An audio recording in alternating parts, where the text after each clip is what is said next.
Petit tour d'horizon de ce qui fait l'actualité sur le continent et direction le Zimbabwe pour commencer.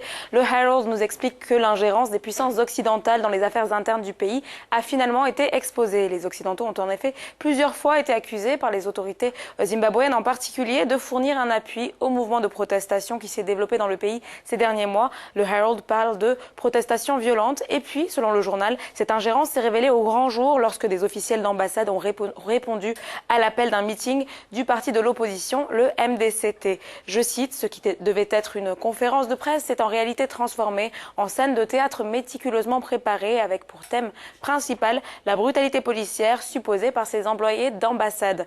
Et de conclure que le Royaume-Uni, les États-Unis ou encore la France ont agi en qualité de sponsor des récentes manifestations violentes, je le rappelle, menées par l'opposition et des factions qui cherchent à tout prix à renverser le régime en place.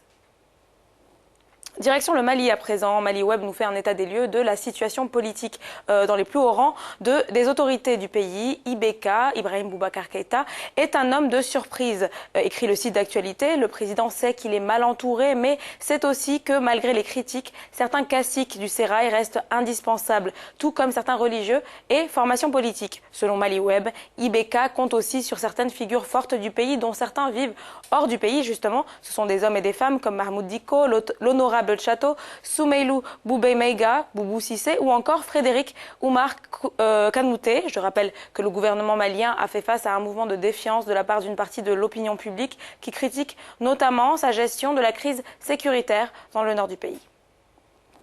Enfin, on termine par un regard sur le Maroc. Le ministère espagnol de l'Intérieur a annoncé hier l'arrestation à Valladolid et à Murcie de 2 personnes de nationalité marocaine qui voulaient rejoindre l'organisation terroriste Daesh. Une actualité qui intéresse aujourd'hui le Maroc. L'un des 2 individus appréhendés avait décidé de rallier les rangs de Daesh en Syrie, précisant qu'il s'est auto-radicalisé à travers Internet en accédant à des contenus de propagande de cette organisation terroriste, rapporte le journal. Le suspect, qui est passé par les phases d'engagement et d'endoctrinement, s'était rendu jusqu'à la frontière turco-syrienne où il devait rencontrer un membre de l'organisation de l'État islamique pour le conduire jusqu'à la zone de conflit, une zone de conflit où il devait recevoir une formation à la manipulation des armes et des explosifs.